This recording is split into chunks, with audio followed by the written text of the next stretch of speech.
All right. Greetings.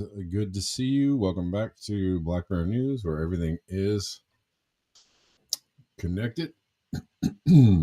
Hope you're all doing well. Hope you enjoyed your weekend. Thanks, everyone, for hanging out on Substack on Friday. And the whole doing it on the phone thing is weird, but they are allowing people to schedule the streams now prior to going live. So that's kind of cool. I'm looking forward to that improvement. So I will be able to like I do here and on all these platforms, I set up the stream beforehand. You know what's happening. You see the title of the show. You see the thumbnail. And I'm going live. So you're not just sitting around guessing, is he going to be here or not? So that is good. Hopefully they'll allow me to eventually stream from my laptop, because streaming from my phone ain't the move. It's just not. It doesn't really work the way that I want it to, or the way that it could. But anyways, we're all here. Thanks for being here. Good to see you. Let's start at the beginning. And just try and get through a lot today.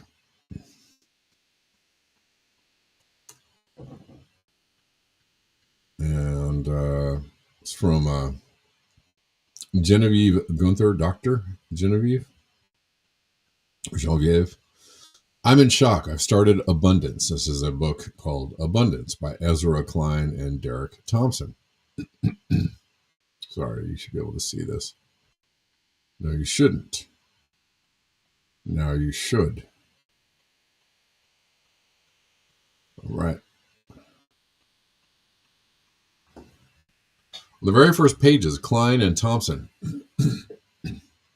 advance a climate program that rests on mass desalination, vertical farming, and sustainable jet fuel, which will allow us to take flying vacations every weekend. Who did they talk to about this? It's a little thread here. I will bet my left arm, right arm, that they went on background to the Breakthrough Institute and to the fossil-funded researchers who say that 90% point source capture and CDR. What is direct removal? CDR something, carbon direct removal? I don't know. For negative emissions, in addition to net zero is fully possible. My jaw is on the floor. I mean, it's not like they aren't shooting for the stars, given that they also claim the profits from AI will be shared simply because the tech is built in the collective knowledge of humanity. No writer got paid when they trained the LLMs on our work, mind you. But back to climate. How are they going to grapple with and dismiss the research on desalination, vertical farming, and green fuels? I almost can't keep reading. It's too painful. Well, yeah. Banking on those things to save the planet is not going to work out. Here I will say the thing I always say in 2023, the IPCC-CH said we already had too much fossil fuel to halt global heating at 2C. In 2023, the IPCC said we already had too much fossil fuel to halt global heating to 2C. And that, anyways, we'll read this here. Projected cumulative future CO2, and we're not even there.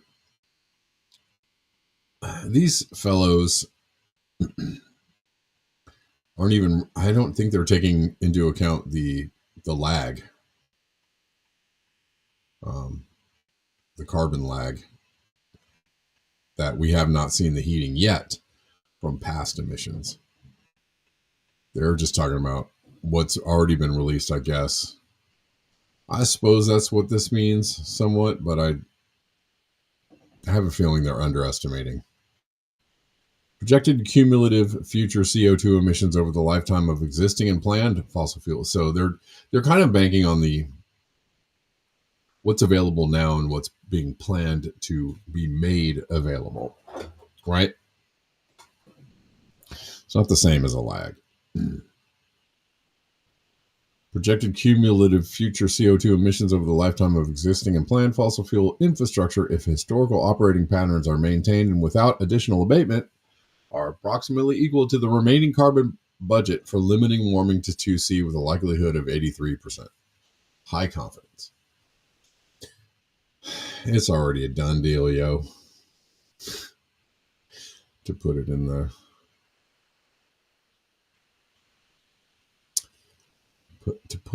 the vernacular of the youth.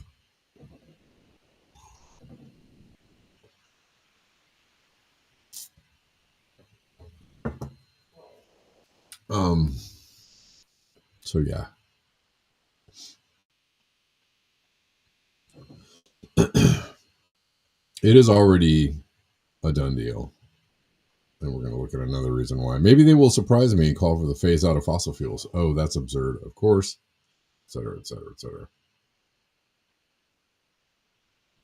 She also says, I finished the intro and I'll say that weirdly, there's part of this that reminds me of the degrowth agenda, the real one that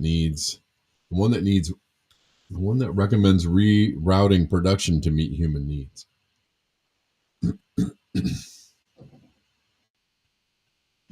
Okay.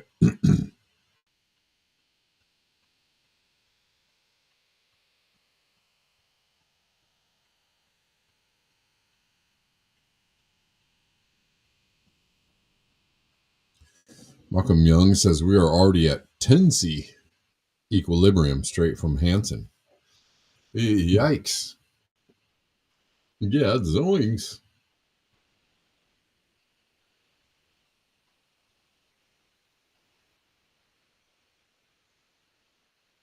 Denver says, I found some tech that turns CO2 into breathable oxygen.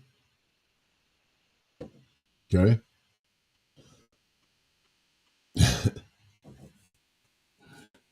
Praise hell. Should we ask the trees? I found some tech that can extract it from seawater at an energy profit. Heat pumps. Okay.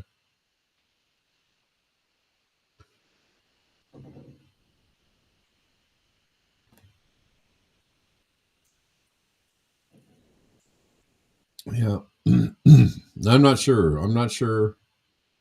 Maybe the tech is going to save us. I don't have high hopes because it seems that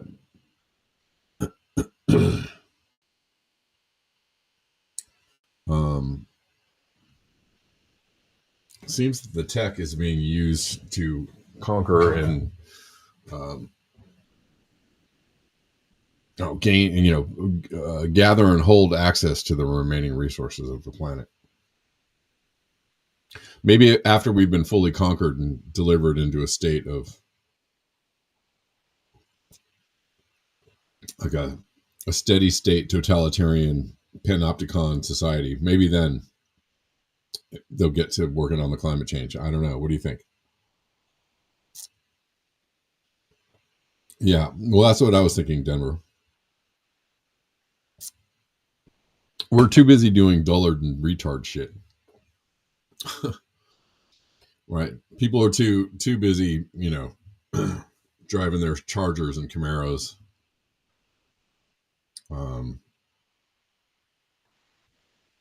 And hiking Mount Everest and shit, to really worry about. I don't know.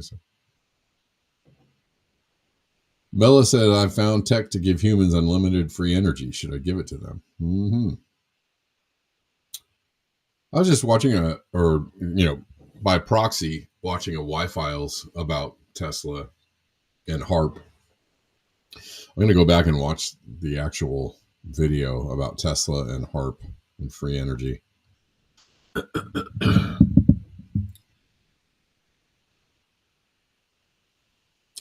And weather manipulation, all that kind of really interesting stuff. Okay, let's keep moving. Hold on. Yeah, this is what we're busy doing with all the tech, by the way.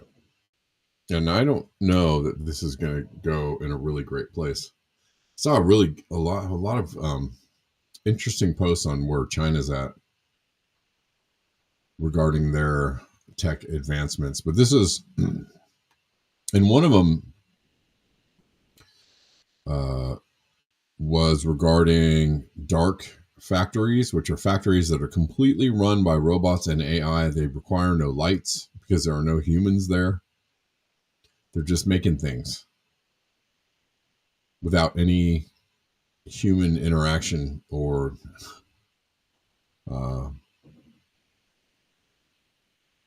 oversight, I guess.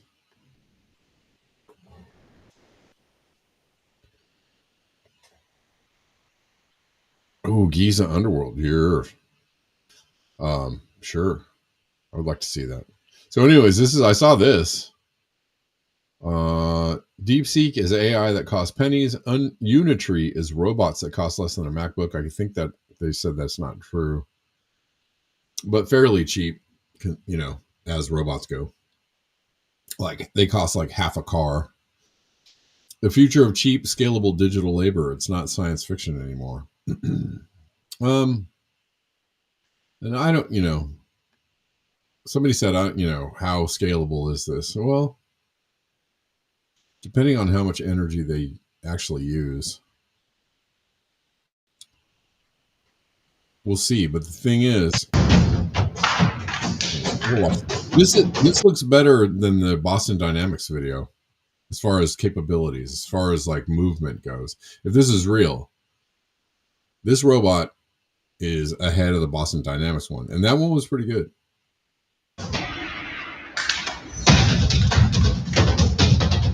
You're into that. That's crazy.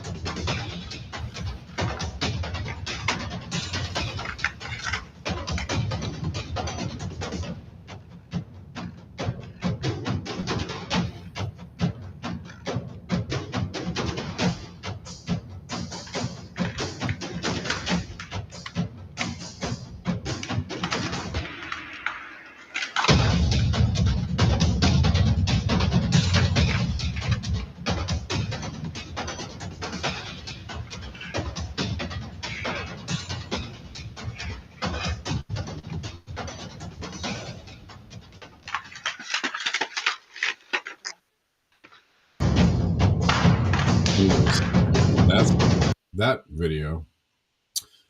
And again, I say this kind of a lot, maybe too much, but I believe, you see robots that can do stuff like that.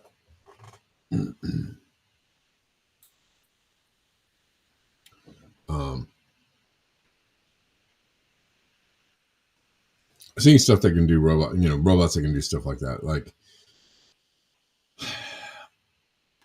so China has dark factories that run on AI and completely non-human, need no human intervention to run. And somewhere in several continents, they're churning these out. They are just churning these out as fast as they can. Especially the robot dogs. What I'm noticing is a trend towards leaders of several different countries being, well, if they're not WEF affiliated, globalists, they're all very, what's the word? They're all very, they're I can't find the word. They bow to Trump, right? They all end up being like kind of buddies with Trump, or being willing to, one of the exceptions that I kind of see is Scheinbaum in Mexico, being kind of aggressively resistant to Trump policies, or U.S. policies. Maybe it's not even Trump policies, but U.S. policies. But most of the other leaders around the world, or many of them, are starting to, they're drifting even more to the right. They're already been drifting to the right. That's already a thing. Just all the left parties aren't very left anymore. They're mostly center or right center, and they're gonna drift to the right even more. And they all seem to be very friendly to Trump. And I imagine that would be handy if they were going to drop some kind of global emergency on us and require us to submit to the AI robot panopticon overlords, and that can happen really quick. So I also saw another video, and I wish I grabbed it with it. Somebody describing how World War I happened. It happened in a week.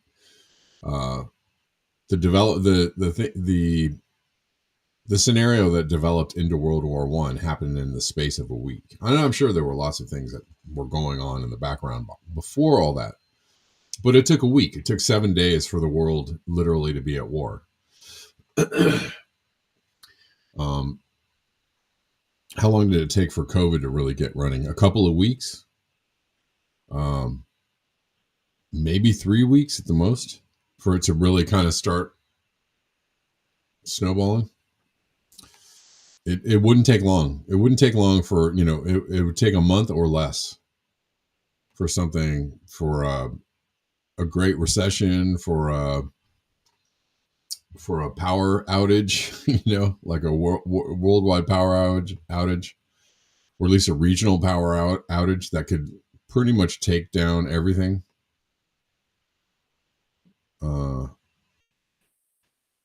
Just, be wary. Denver says in Dalton, Georgia, there are facilities that run completely by automation and one person on site. Sure. I believe it.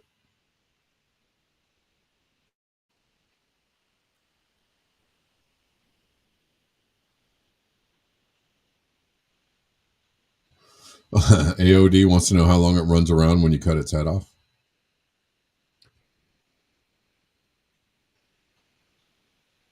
Yeah. Sure, there are limitations, but I really don't want to take on like an army of those dudes.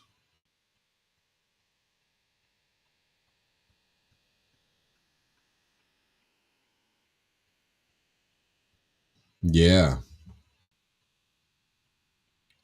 Okay, let's keep going.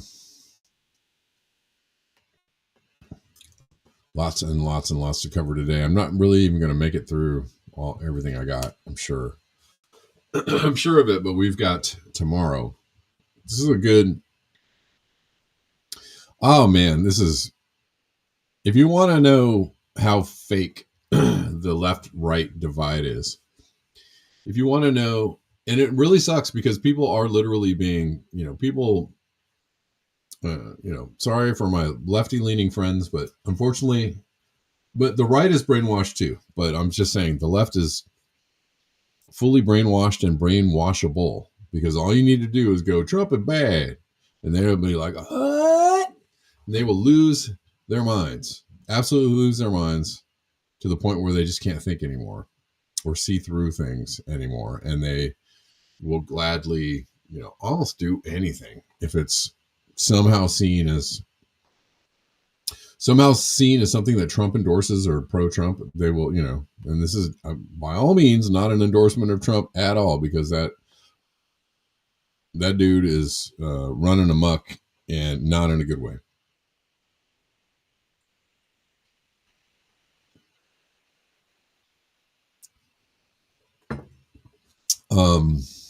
Turns out the Midas Touch, which is a site, the Midas Touch, the Democrats' most popular independent media platform. And this is why, y'all, why running to Blue Sky or to Threads is such a dopey, not sorry if I'm offending you. It's just such a dopey thing to do because you're just running into the arms of propagandists like this. Okay, so James Lee is going to tell you what this site is actually, who actually runs it.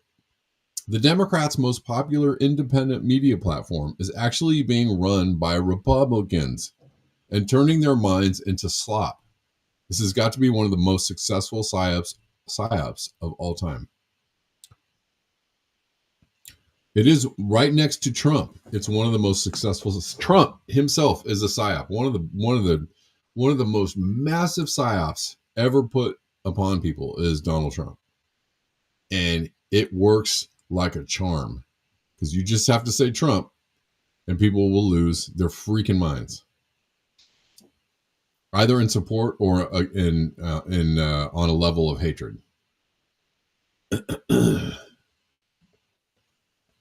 Yeah, Greenland started submitting to the U.S. Canada's. They're going to submit, and Bukele is like, yeah, dude, send us your prisoners, and we'll put them in a super secret prison. And Millet is, doing his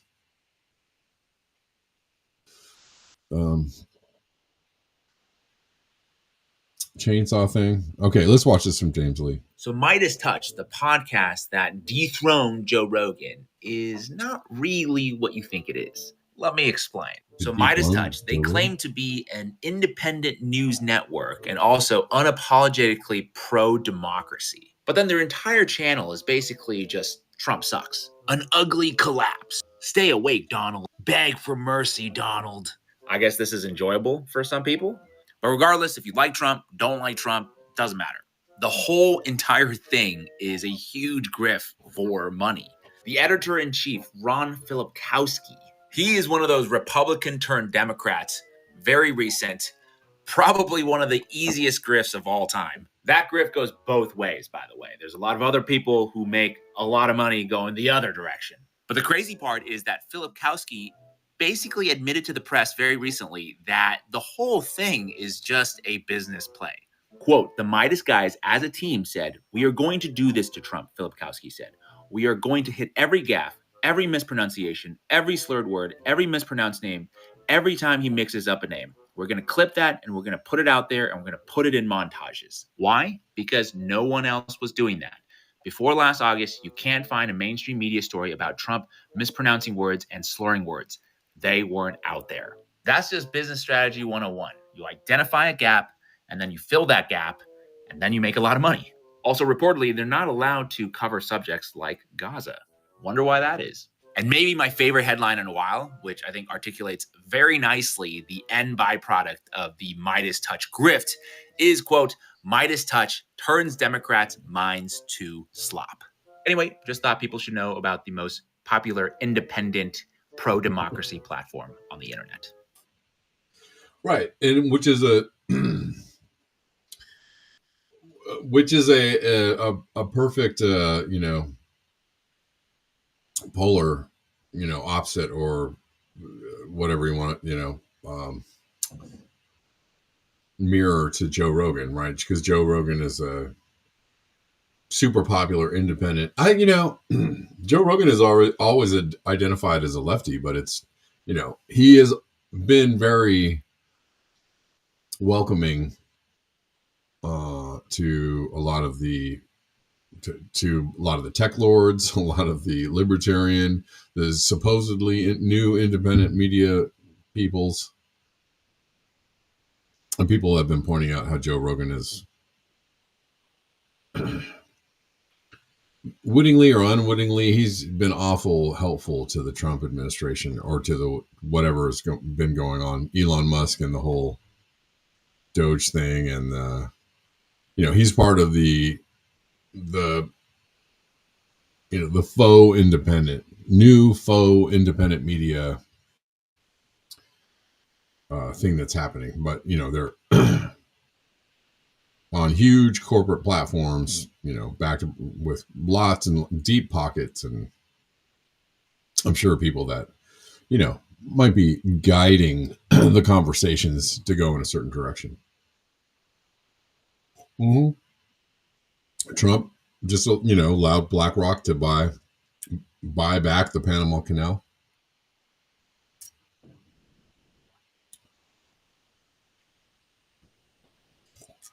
Yep. It's happening. It's happening. It's interesting that Scheinbaum is so resistant to Trump, but I wonder if they actually did, really make a push for the North American Union, how quickly she might, turn around and go, well, okay. See, all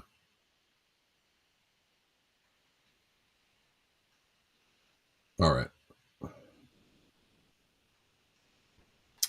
But this, that kind of thing goes right along with like why, Bernie Sanders is still out there getting people all riled up and coming to his, it's like, dude, you don't see yet, you don't understand yet. These people are just saying the words you want to hear. You turn on the CNN, or you turn on the AOC Instagram, or the Bernie Sanders, fireside talks on wherever you watch those. You just turn those on, and they just say the words that make you feel so good. And you don't really have to dig any deeper. You don't have to do any really dangerous thinking, All right. Jordan Charlton, I think that's right. Talking about the lithium fire. Don't eat. Jordan Chariton. Sorry. My brain froze on his name.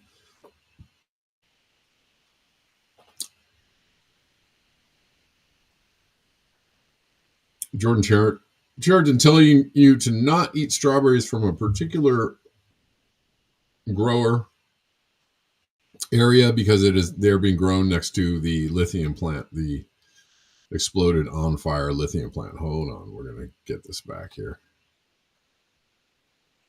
It's Brianna Joy Gray, and the middle class and wealthy are not escaping either. This lithium battery plant in Northern California, that's Monterey County. Average household income of $98,000. It's not a poor area. And that lithium battery plant, which, obvious presidential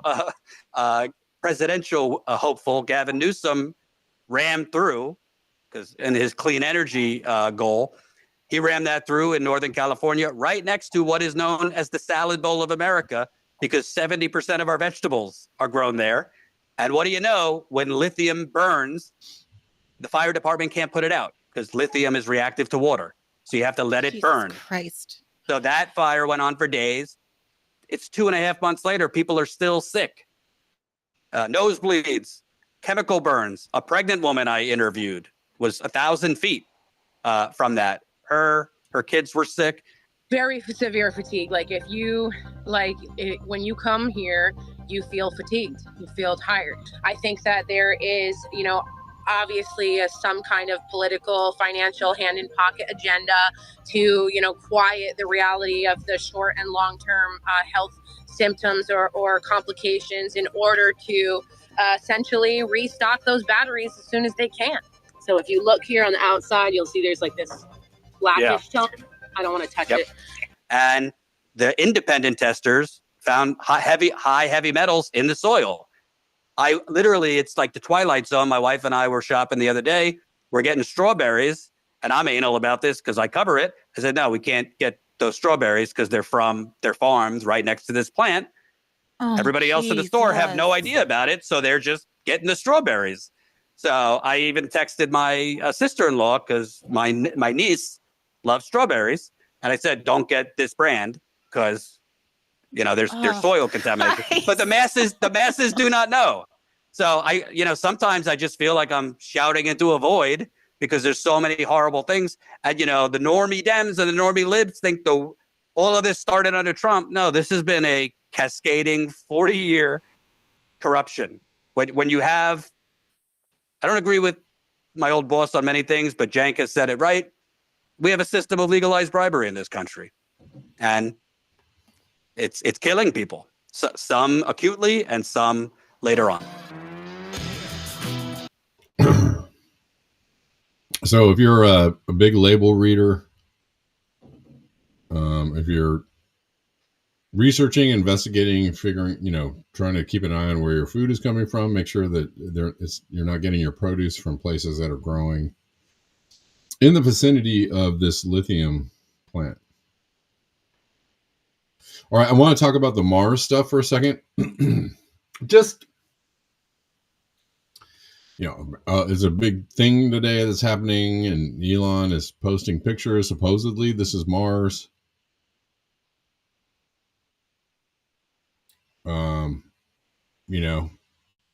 Which is,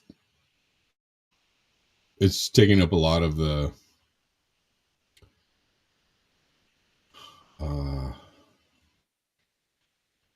view today. This Mars, supposedly these pictures of Mars, a new rover landing on Mars, and this is supposedly the pictures we're getting. And there are a lot of people that are skeptical of the veracity of this, and maybe you think it's a little tinfoily to not believe it, but I keep my skepticism around this at a pretty high level, because that looks like maybe somewhere in the California desert, possibly Arizona desert. If you're just looking at it and holding up a picture of the California or the Arizona desert, it's not too much different. So, but let's look at this real quick, because people have been talking, this has been going around, the idea that there's Mars fakery going on in a particular area in Canada. I heard the other day it was somebody was talking about Greenland. So I'm hearing conflicting, but let's watch this. Yo, you want to see something cool? No? Well, I'm going to do it anyway.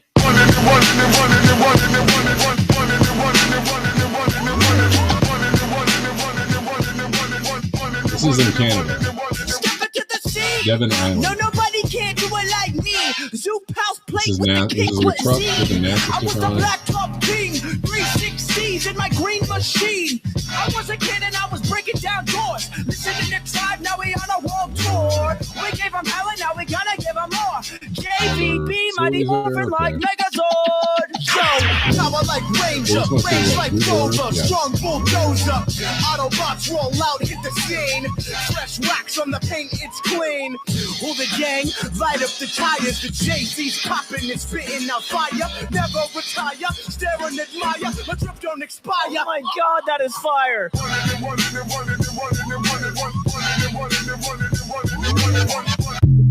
Well, just presented for your consideration. And, you know, I know a lot of people get all hyped up and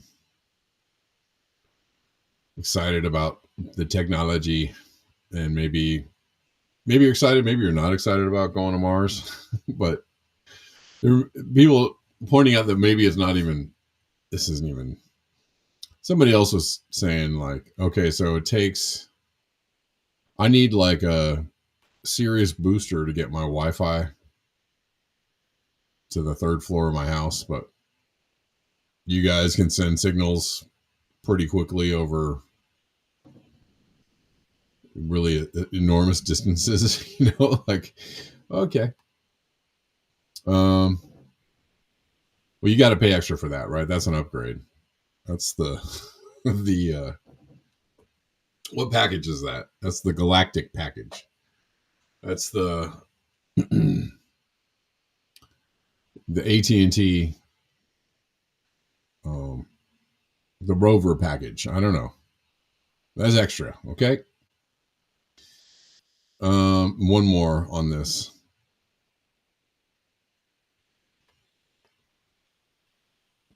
I don't know, you know, I'm 50-50 still. 50-50. Although I'm kind of leaning towards, I don't really believe that we went to the moon. So there was another thing I saw in all the things I was looking at about China. Apparently they sent a rover to the dark side of the moon. Maybe they did. Maybe they did. But again, we went to the moon and lost all the information and data on how we got there. So, golly gee willikers, how will we ever get back? We lost the telemetry. Here's another one. And this is supposedly Devon Island. So this is Mars. This is Devon Island. This is Mars colorized. So they're just saying like you just put a lot of sepia, a lot of reds, some sepia tones and some reds in there, and it looks, you know, looks kind of like Mars. And I would have to say,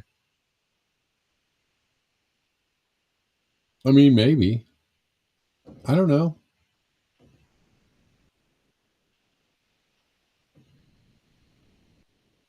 Kind of looks like I feel like I've been in places that look exactly like this before.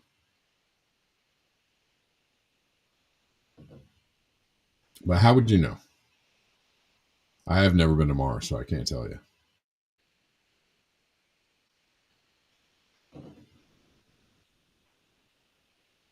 Oh, the phone call to them when they landed on the moon? Yes. Right. Imagine, you know, the technological advancements we've had since 1969, which is, if my math is correct, was, a long time ago, 56 years ago.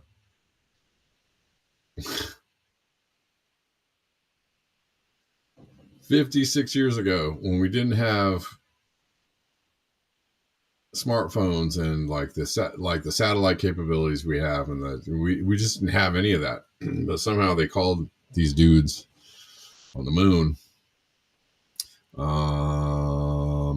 Yeah, I don't know. It just doesn't seem very plausible to me. The more, you know, when you really think about it. But sure, yeah, believe it. If it makes you feel good, believe it.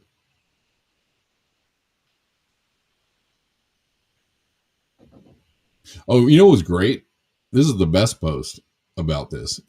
Elon Musk posts this, and somebody posts this underneath. Where was it? Oh, it's gone. Somebody posted a picture of Gaza. I was like, yes. Great. Why is there a place called Gaza? You know? What an advancement for humanity. This supposed video of Mars.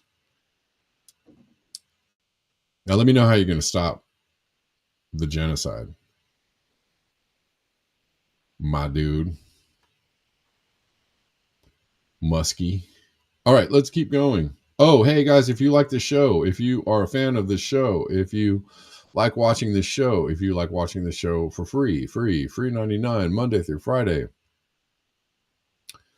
and you want this show to keep it on, consider supporting the show. There are lots of links in the description box of whatever channel you're watching on. All the usual things are there: the PayPals, the Venmos, the Cash Apps, the Zelles, the Buy Me a Coffees, the Ko-Fis, the Patreons, the Substacks. Now on Substack. Every Friday we do a Substack only stream. And a bunch of people have gone over there and subscribed. I've gotten a whole bunch of followers over there, so that's great. That's awesome. And hopefully we'll just keep getting more people over there. I mean, eventually, if it might be cool to just kind of do most of the operations over there, or at least have that be like a better backup. I hear that Rockfin is getting a little shaky.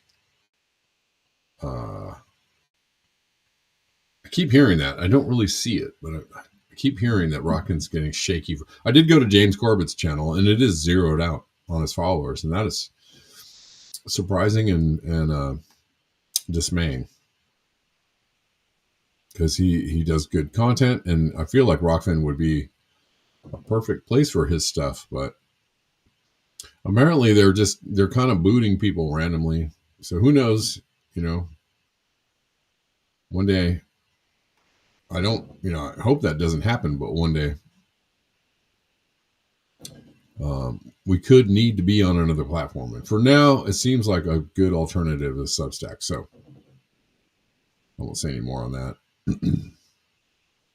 Let's watch a few things about It's Totally Real.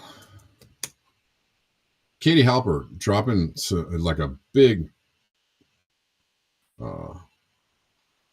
bucket of real on Israel.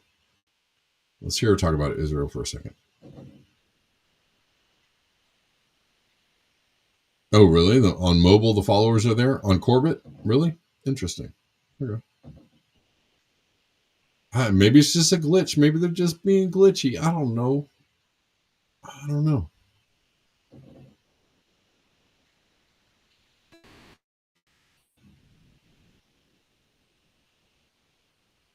All right, here we go.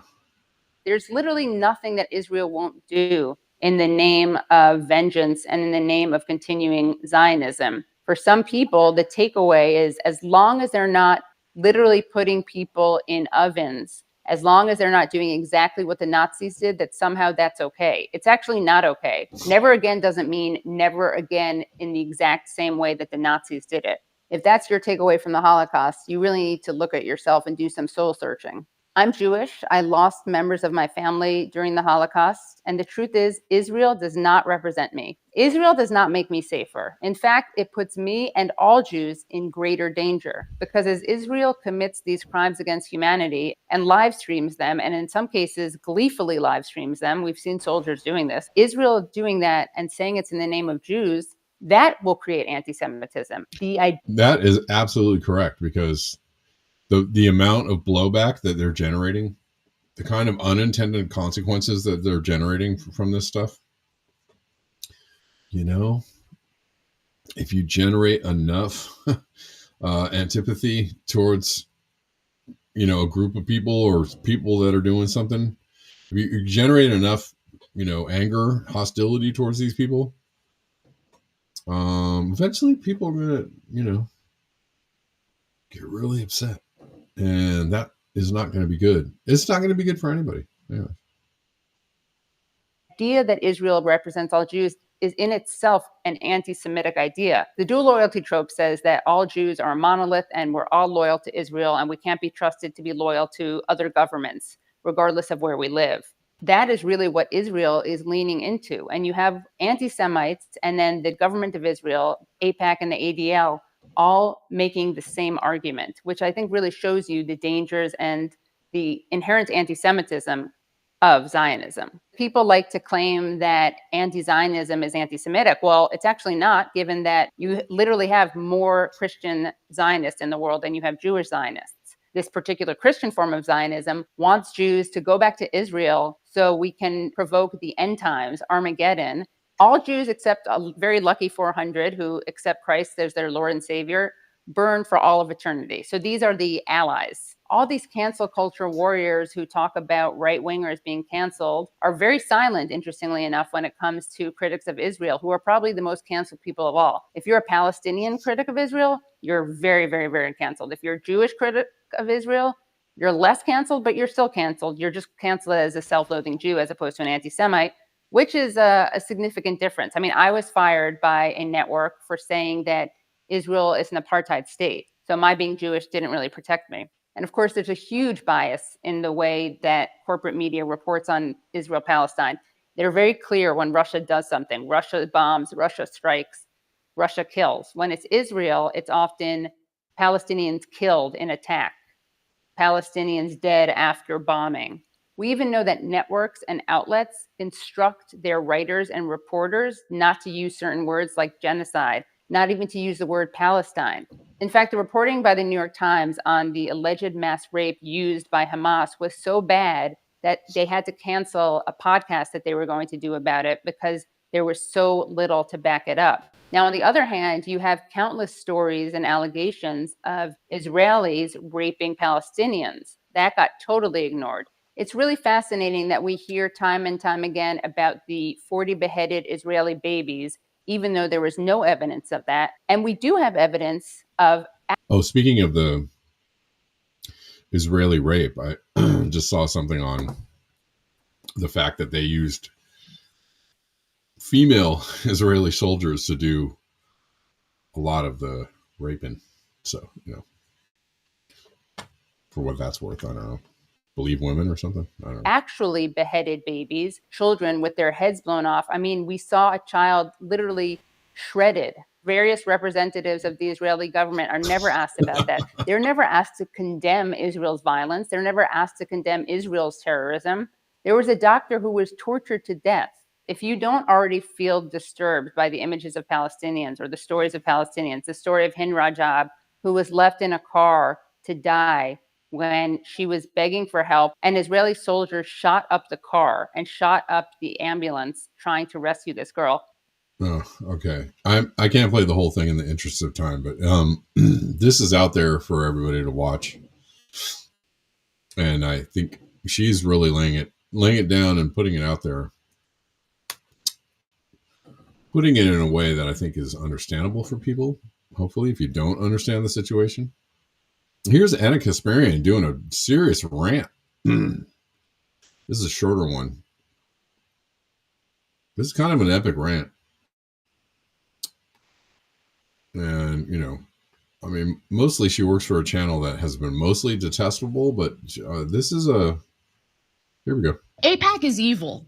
AIPAC is evil, evil. My fellow Americans, are you okay with that? Are you okay with a lobbying group representing the best interests of a foreign government telling you you need to bust your ass every day, work a job that you likely hate, and have a portion of your earnings taken from you by our federal government and funneled to the Israeli government so they can commit atrocities in the Gaza Strip? Are you okay with that? Because I'm not okay with that. And nothing gets under my skin more, okay, than hearing these pieces of crap say things that make it clear that they feel entitled to our money. Entitled. AIPAC is evil. AIPAC is evil, evil. My fellow Americans, are you okay with that? Are you okay with... Okay. Yeah, well...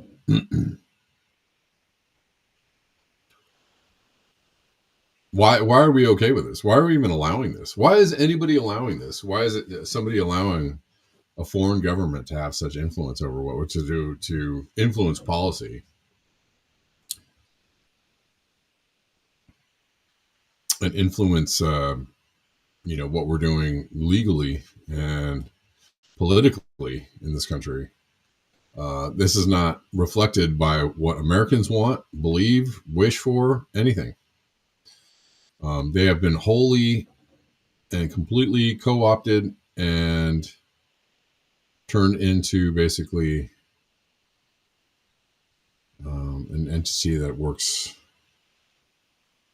for Israel. I don't really understand why that's okay. Or legal or allowable. But we have reached the stage of, in the Constitution where they say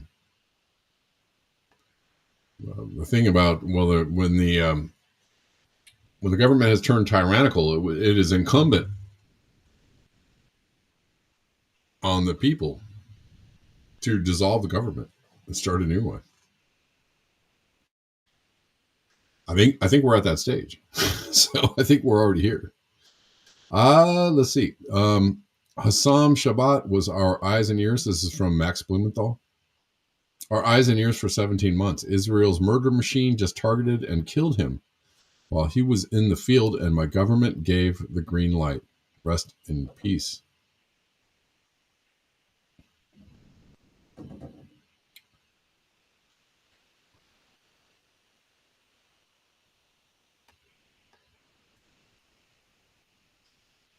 More on just the greatness of, the Israelis or whatever. Dear Dr. Perlmutter. So, a post from Jose Vega. Just this morning, Dr. Mark Perlmutter and Dr. Ferozi spoke from there to CNN, detailing exactly what's happening in Gaza. And this morning, hours later, the IDF firebombed the top floor of the hospital where he was working. His status is still unknown. So they literally targeted this guy for telling everybody what's actually going on there. Well, first of all, there's never been a ceasefire, and there's never been a ceasefire since 1948. That's just part of the propaganda line that the Western media has been feeding us because you're being fed that.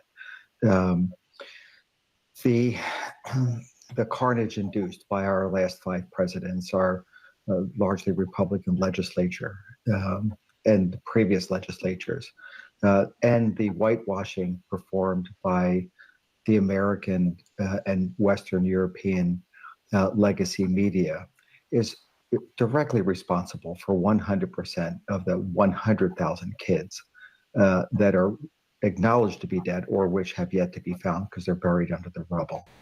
And if the media cannot acknowledge, for example, that 1948 even happened and educate their viewership about the sequela of that, then you're not going to either investigate or report on the babies that were buried alive in the mass grave that's not even 100 yards from me.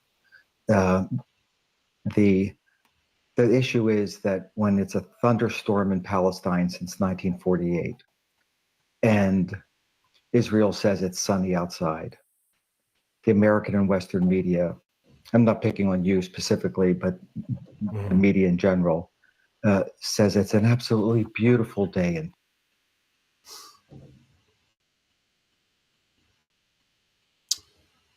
so he was targeted, and this also came out over the weekend. A U.S. attorney for the Eastern District of Virginia, who was in the Biden administration, was found dead.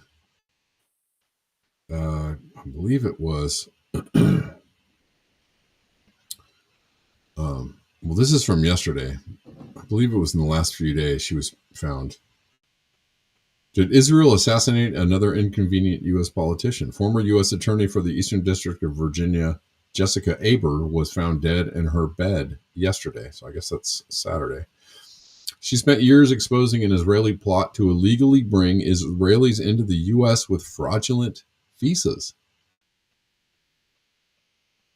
her post about this. After we extradited this defendant from Israel, he pleaded guilty to recruiting, facilitating the illegal entry of Israel citizens into the United States with fraudulent tourist visas. The investigation reflected years of hard work with the DOJ, HSI, I don't know what, DOLOIG. They plead guilty to immigration fraud and money laundering. Huh.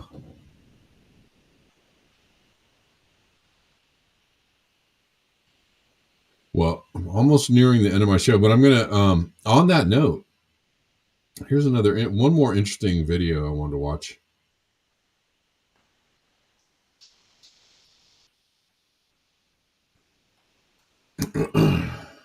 And then I'm going to wrap it for the day, and I'll come back tomorrow with some other things.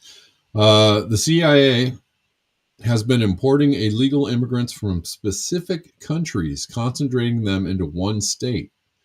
Those illegals then vote to elect a congressperson who represent their home country. Then they then advocate for policies for their home country that the CIA wants. Okay, interesting. Let's watch this. In this document, the CIA sets out how they believed at the time, after the failure of the Bay of Pigs, that there was no direct, immediate way to overthrow Castro in Cuba. And that was what was required instead was a massive commitment from Congress in terms of money and manpower beyond these special operations being done in the form of Bay of Pigs. But the CIA was frustrated that that political will from Congress did not exist. What they're saying here is, since we can't get Congress to take the action we want them to, we don't have the authority because the American people are not voting for what we really want to do. The other option we have is to just do mass immigration of these exile communities of immigrants and refugees.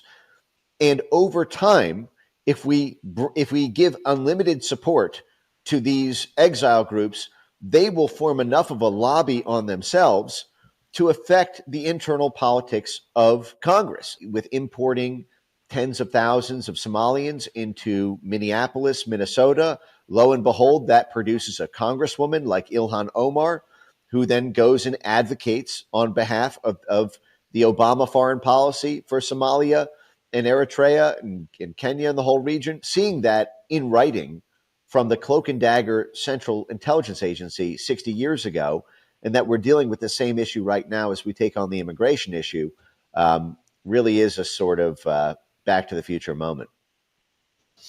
Okay. Again, these apparently that was, fallout from, or at least something that was gleaned from the JFK releases. And we have to take all of these releases from the Trump administration, treat them very skeptically, right? Because we don't know. I'm assuming the JFK files look, pretty real, but if, there's,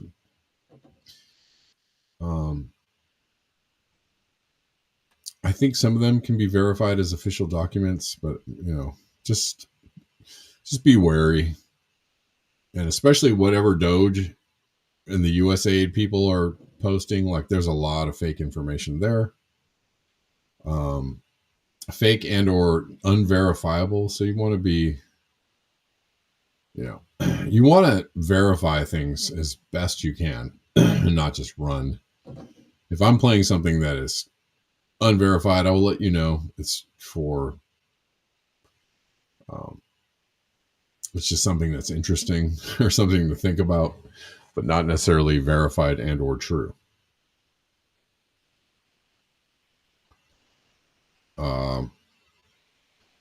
All right. Well, but it also that whole thing about, supposedly the CIA importing people to affect a political outcome in certain areas. again, leads to the idea that the conversation around immigration isn't a real one. It's just not a real conversation. So until you actually know what is going on and why things are going on, like it's, to get all ramped up. Definitely, I'm not a fan of people being deported. I'm not a fan of ICE going out and kidnapping people and deporting. Not at all. Not a fan of that. I want that to stop immediately. That is not the way that people should be treated on any level, in any way, shape, or form. So not a fan of that. But I'm just saying, what I'm saying is the conversation around it, or the things that are really beneath what's going on, are just things that people are not privy to and not aware of. And it's, so if you're just having the surface level conversation of, oh, they're here, they're taking our jobs and blah, blah, blah, or they're,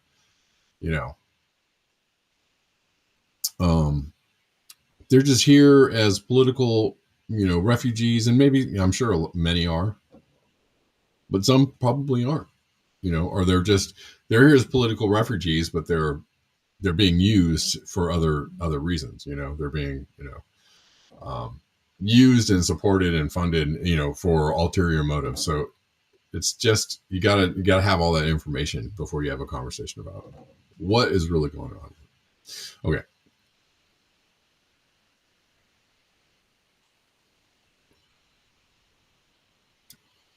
But again, not a fan of ICE, not a fan of people being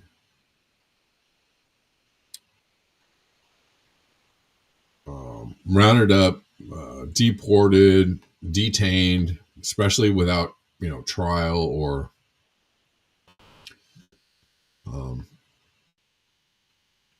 treated in any way inhumanely. Not a fan.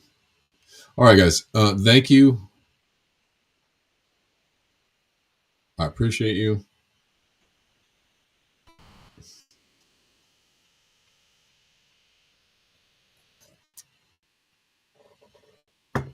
I appreciate you. Thanks for hanging out, guys. I don't know if I have anybody to thank today.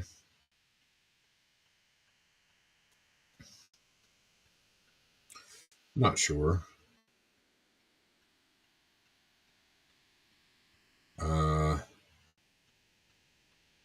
But I will see you all tomorrow at the regular time of 12 p.m. Pacific, and we'll do the whole thing again. Appreciate you. Enjoy the rest of the day. And until next time, peace.